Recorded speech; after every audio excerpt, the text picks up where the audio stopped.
नमस्कार। इस वक्त मैं खड़ा हूँ, ये बिहार के दौरे पर द इंडिया प्लस न्यूज़ की टीम है और इस वक्त मैं बिहार के बिल्कुल भी सीमावर्ती इलाका है ये, और ये यहाँ से करीब 10 किलोमीटर आगे बढ़ेंगे तो यहाँ से नेपाल के जो है उसका बॉर्डर शुरू हो जाता है। अभी मैं खड़ा हूँ, ये कमलपुर गांव है और बिहार का ये एक छोटा सा गांव है और यहाँ पर मैं आपको एक ऐसी प्रेरक स्टोरी, एक ऐसी आपको एंटरप्रेन्योरशिप की कहानी बताने जा रहा हूँ जो तमाम ऐसे बिहार के बारे में जो धारणा है कि बिहार की युवा सिर्फ सरकारी नौकरी या फिर नौकरी को लेकर के ही सिर्फ तवज्जो देते हैं, ऐसी बात नहीं है। बिहार की सोच बदली है। यहाँ के जो युवा हैं या यहाँ पर जो जितने भी लोग हैं, यहाँ पर जो रोजगार को कैसे बढ़ा रहे हैं, या यही पर कहें कि किस तरीके से प्रधानमंत्री मोदी ने जो बात कही थी कि रोजगार का मतलब, उन्होंने रोजगार की बात की थी और इस बार के विधानसभा चुनाव में रोजगार एक बहुत बड़ा मुद्दा था। सरकार ये जानती है कि सभी को सरकारी नौकरी देना संभव नहीं है, इसलिए सरकार जो है वो रोजगार को बढ़ावा देने को लेकर के बात करती है। और बिहार में मत्स्य की जो पालन है उसकी कई सारी संभावनाएं हैं और इसको लेकर प्रधानमंत्री मोदी से लेकर के जो बिहार सरकार है, नीतीश की जो यहाँ पर जो एनडीए की सरकार है, तमाम तरह की वो मत्स्य पालन को लेकर के वो बात कर रही है। अभी मैं खड़ा हूँ, ये कमलपुर गांव है और आप ये देख सकते हैं कि ये एक स्टार्टअप, ये स्टार्टअप है और ये मत्स्य पालन की शुरुआत की गई है। बिहार में मत्स्य पालन की अपार संभावनाएं हैं और ये मिथिलांचल का क्षेत्र है। मिथिलांचल की भूमि जो है आप देखेंगे कि जिसमें तालाबों से भरा हुआ इलाका है और यहाँ पर मत्स्य को बढ़ावा देने के लिए सरकार लगातार कोशिश कर रही है। हालांकि ये जो आपको मैं दिखा रहा हूँ कमलपुर का, आप ये देख सकते हैं, यहाँ ये तालाब बना हुआ है, मछली का जो है यहाँ उत्पादन किया जा रहा है। यहाँ मैं आपको इनसे जिनका ये तालाब है, जिन्होंने ये स्टार्टअप किया है, हम उनसे ही बात करने की कोशिश करते हैं कि आखिर उन्होंने ये कैसे सोचा कि यहाँ पर इनको मत्स्य पालन करना चाहिए और क्या इनके मन में थी, क्या इनकी योजनाएं हैं और इससे कितना ये कमा पाते हैं। हम इनसे ही जानने की कोशिश करते हैं और ताकि लाखों जो बिहार के जो युवा हैं जो रोजगार की तलाश में हैं, वो स्वरोजगार करके जो है खुद भी कमा सकते हैं और इससे कई सारे सैकड़ों लोगों को नौकरियां भी स्थानीय तौर पे मिल सकते हैं। तो आइए हम उनसे ही बात करने की कोशिश करते हैं। आइए बोलिए। ये है, आपका नाम क्या हुआ? जागेश्वर बैठा। ये जागेश्वर बैठा जी हैं। बैठा जी, आप ये जो है आप इधर थोड़ा सा इधर की तरफ घूम जाएंगे। आप ये मत्स्य पालन करते हैं जी? हाँ। तो ये आप क्या ये आपको ये सोच कहाँ से मिली कि आपको मत्स्य पालन करना है? मेरा बहुत छोटा था, उसी पहले से मेरा सोच था कि मैं मछली पालन करूँ। मेरा पहले से सोच था कि मैं मछली पालन करूँ, इसीलिए मैं जो है ये काम धीरे धीरे पहले खुदरा काम करते थे तो थोक में जो है नहीं कर पाते थे क्योंकि कुछ नहीं था मेरे पास। तो छोटा थे तो बहुत छोटा थे, पहले से सोच था मेरा कि मैं जो है मछली बेच करके मैं बहुत बड़ा आदमी बनूंगा। मैं ये मेरा सोच था, तो इसलिए मैं मछली बेचते तो खुदरा में बेचते उसके बाद मैं जो है ये काम जो है तो ये जो आपने मछली पालन की जो शुरुआत की है यहाँ पर कमलपुर गांव में, तो ये इसकी क्या आपको सरकार से आपको कोई प्रोत्साहन मिला है या फिर आपको कोई सरकार से कोई सहायता मिली है? नहीं, अभी तक सरकार से नहीं है। मैं ब्याज पर रुपया उठा करके मैं फिर काम शुरू किया हूँ। मैं ये धंधा शुरू किया हूँ। मेरे पास क्योंकि पूंजी कम है, मैं गरीब आदमी हूँ, मेरे पास पूंजी नहीं था, मैं कहीं से उठा करके काम कर रहा हूँ।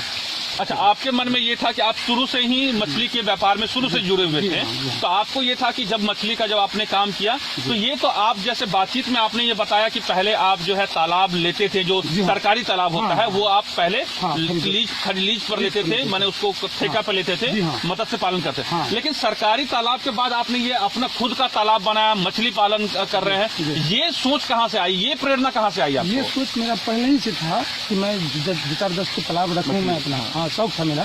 इसीलिए मछली जो 2-3 बार मछली जो मरा, तो मछली जो मर गया आदमी दुश्मनी से दवा भी डाल देता था उसमें, तो मछली मर जाता था। तब यहाँ से पानी लेकर के मधुबनी गए हेड ऑफिस में, वहाँ चेक करवाए। पानी जो चेक हुआ तो बोला जो है देखिए मछली में जो है जहर पानी में जहर है, पॉइजन है। तो हमने कहा ठीक है पॉइजन है सर, इसके उपाय क्या होगा? तो 500 रुपया का एक फल दिया मेरे को, वो दवा ला करके डाले, फिर उसमें मछली ला कर डाले। तो बोला कि देखिए तुमको ट्रेनिंग करना पड़ेगा इसके लिए बेटा, तुम जाकर पटना में जाकर पहले हेड ऑफिस में जाओ, वहाँ पर ट्रेनिंग करो, सरकारी वहाँ पर ऑफिस है उसमें जाओ, वहाँ पर ट्रेनिंग होता है। तो वहाँ गए हम, जो है टाइम निकाल के फिर वहाँ पहुँचे हम ट्रेनिंग के लिए। तो ट्रेनिंग के लिए वहाँ पर भोजन अच्छा नहीं मिलता था, खाने पीने का कोई भी सामान अच्छा नहीं मिलता था, इसलिए हमको 13 दिन कैसे बिताए वहाँ पर। आधा कुछ जानकारी मिला, प्राप्त हुआ और कुछ जानकारी हमको नहीं मिली। ठीक है, उसके बाद वहाँ से हम भाग के चले आए। फिर उनका कहा ठीक है अपने आप काम शुरू करेंगे। कुछ जानकारी कुछ मिली तो उसके बाद जानकारी वहाँ से मिली, उसके बाद हम काम करेंगे। अच्छा जागेश्वर जी, एक बात ये कह रहे हैं कि जब इन्होंने जो मछली के व्यवसाय से ये शुरू से ही जुड़े थे, क्योंकि जो ये कह रहे हैं इनकी आर्थिक स्थिति शुरू से ठीक नहीं थी, इनको लगा कि मछली पालन इनके लिए शुरू से ही इनका रुझान रहा था। और ये सरकारी बिहार में क्या है या खास तौर पे ये मिथिलांचल का इलाका है, मिथिला के इलाके में तालाब की संख्या बड़ी तादाद में है और यहाँ पर ये जो इन तालाबों से मछली लेते थे और ये व्यवसाय करते थे। एक बार जब इनके तालाब में मछलियां मरने लगी तो यहाँ पे निषाद समाज के जो इनके दोस्त थे उन्होंने कहा कि आप जो है जाकर के पानी का टेस्ट कराओ। उन्होंने जब उस जाके सरकारी जो वहाँ पे टेस्टिंग ऑफिस में जाकर के पानी कराई तो उन्होंने कहा कि आप इसकी मत्स्य पालन की प्रॉपर ट्रेनिंग लीजिए। और इन्होंने ट्रेनिंग लिया, कुछ वहाँ पे रहने की समस्याओं को लेकर के ये बात कर रहे हैं, लेकिन इनका ये कहना है कि उस ट्रेनिंग से पूरा ट्रेनिंग इन्होंने तो नहीं किया, लेकिन फिर जितनी भी ट्रेनिंग की उनसे उनको काफी लाभ मिला और उससे वो उत्साहित होकर के इन्होंने जो है खुद का जो है उन्होंने अपना तालाब बनाया है। एक इंटरेस्टिंग बात, बहुत अच्छी बात आपको मैं बताऊं कि जिस देश में हिंदू मुस्लिम की बात की जाती है, जिस क्षेत्र में ये कहा जाता है कि जो खास तौर पे जो ये रोजगार जो है खास तौर पे आप देखेंगे, एक बहुत इंटरेस्टिंग सी बात मैं बताता हूँ। ये जागेश्वर बैठा है और आप ये जो है, आपका नाम क्या हुआ? जाकिर हुसैन। ये दोनों जाकिर हुसैन जी का ये जमीन है और ये जो है चूंकि इनके पास ये व्यवसाय करते हैं, इनके पास तमाम तरह की जानकारी है, नॉलेज इनके पास है, तो ये दोनों पार्टनर हैं। और आप देखिए जाकिर जी और जागेश्वर जी की जो पार्टनरशिप जो है, ये जुगलबंदी जो है, आप ये देखिए कि ये इसका एक सोच है, सकारात्मक सोच है कि ये एक इसका जो है एंटरप्रेन्योरशिप की शुरुआत की गई है। और एक ये पूरे इलाके के का ये पहला जो है ये प्राइवेट निजी स्तर पर जो है ये मत्स्य पालन की शुरुआत की गई है। और इनका ये कहना है कि शुरुआती लागत जो है करीब जो है 2.5 लाख के आसपास की शुरुआती लागत इनकी लगी है, लेकिन इनको इस पूरे एक जो सरकारी ट्रेनिंग मिली उनसे और इनके जो पुराने अनुभव रहे हैं व्यवसाय के, उससे इनको काफी अच्छा लाभ मिल रहा है। और इनका ये कहना है कि आने वाले समय में इनसे जिस तरह का इनको लाभ मिल रहा है, आने वाले समय ऐसे कई सारे और तालाब ये बनाएंगे, इससे आसपास के लोगों को रोजगार मिलेगा।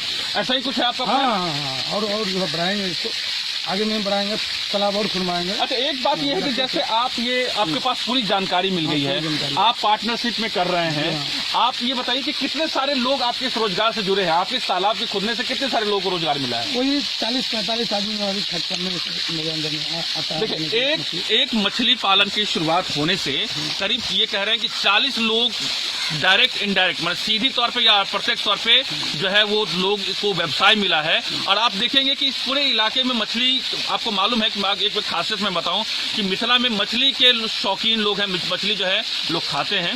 ऐसे में इस तालाब की शुरुआत निजी स्तर पे पहली शुरुआत इस पूरे इलाके की ये पहली शुरुआत है। ये एक बहुत ही प्रेरणादायी कहानी है कि एक जाकिर हुसैन जी और जागेश्वर बैठा जी की जो दोस्ती है वो जो है एक एंटरप्रेन्योरशिप की तौर पर शुरुआत होती है।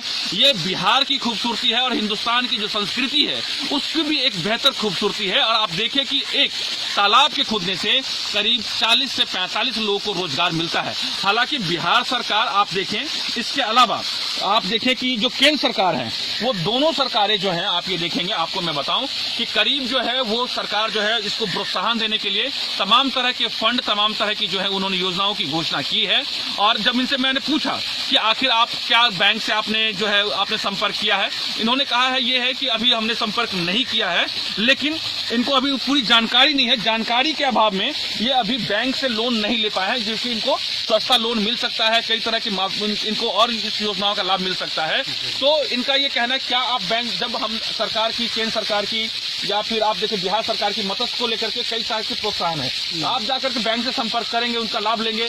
आपको अभी तक क्या जानकारी नहीं थी कि सरकार इस तरह का कोई लाभ दे रही है? नहीं, हमको कोई जानकारी नहीं थी, इसलिए हम जो है, हम पढ़े लिखे आदमी नहीं है। हाँ। इसीलिए हमको जानकारी नहीं थी, कोई ऑफिस हम नहीं जाते हैं, इसलिए कि कहीं से उठाकर जो बड़े आदमी है उससे पैसा उठाकर लाते हैं ब्याज पर, इसके बाद काम हम करते हैं। जाकिर जी, एक मिनट आप आए। आप जैसे जब आपके पास जागेश्वर बैठा जी जब आपके पास आए हैं कि ठीक है मिलकर के मछली पालन करते हैं, तो आपके मन में क्या आपको हुआ कि हम जागेश्वर बैठा जी के साथ आप क्यों काम करना के लिए शुरू हो गए? जी, हमें भी बहुत खुशी हुई और मैं भी बेरोजगार हूँ, पढ़ा लिखा भी बेरोजगार हूँ। मैंने भी समझा कि यही धंधा किया जाए, अच्छा, मैंने मैंने आप कह रहे हैं आप भी बेरोजगार थे, आप भी बेरोजगार थे, मैंने आप मछली पालन से जुड़े हुए थे, तो आपकी बेरोजगारी, आपकी जमीन और इनकी जानकारी, ये जो है एक तरीके से दोनों की जो है आपस की जो है वो एक बॉन्डिंग बन गई, और इनके पास जमीन थी, इनके पास जानकारी थी, इनकी कुछ पूंजी भी लगी, और दोनों की जो जरूरतें जो है वो आप देखिए कि ये इसका एक सुखद परिणाम है कि इस पूरे इलाके में पहला निजी मत्स्य जो है वो आप समझिए कि पालन की शुरुआत हो गई है, और इससे जो है इनका कहना है कि 40 से 45 लोगों को रोजगार मिला है। इसके साथ साथ एक बड़ी बात यह है कि इन्हें हर महीने एक ठीक ठाक जो है आमदनी भी हो रही है, और इससे ये काफी उत्साहित है। हालांकि एक काम सरकार को करने की और जरूरत है, वो ये कि इस पूरे इलाके में चाहे वो राज्य सरकार हो चाहे वो केंद्र सरकार हो, उनको जो है वो पूरे इस इलाके में जो योजनाएं हैं जिससे ताकि सरकार का जो लक्ष्य है कि रोजगार मिल सके, वो जब तक जागरूक नहीं करेगी, लोगों को जानकारी का ये अभाव है, जिसकी वजह से ये सरकारी योजनाओं का लाभ नहीं ले पा रहे हैं। तो ये एक बेहतर स्टोरी, एक बहुत पॉजिटिव स्टोरी है इस पूरे इलाके के लिए, और एक शुरुआत है, लेकिन ये अंत नहीं है। ऐसे कई तरह की आपको नई स्वरोजगार की योजनाएं इस इलाके में देखने को मिलेगी, और सरकार अगर इसको बेहतर प्रचार प्रसार करे, लोगों को जागरूक करे, तो रोजगार को लेकर के जो युवाओं की संभावना है, सरकार की चिंताएं हैं, उसे भी दूर किया जा सकता है। तो द इंडिया प्लस न्यूज के लिए बस इतना ही।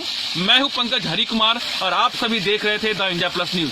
अगर ये आपको ये स्टोरी अच्छी लगी तो आप जरूर इस वीडियो को शेयर कीजिए, लाइक कीजिए, और इस वीडियो को ज्यादा से ज्यादा शेयर कीजिए, ताकि जो युवाओं को प्रेरणा मिल सके, और वो स्वरोजगार के लिए जो है इस तरह की छोटे छोटे जो रोजगार हैं, जो इससे जो है कई सारे लोग को रोजगार मिल सकता है, और बेरोजगारी के क्षेत्र में जो है बेरोजगारी भी दूर हो सकती है, और इस पूरे इलाके के क्षेत्र में एक नई संभावना को जन्म भी देता है।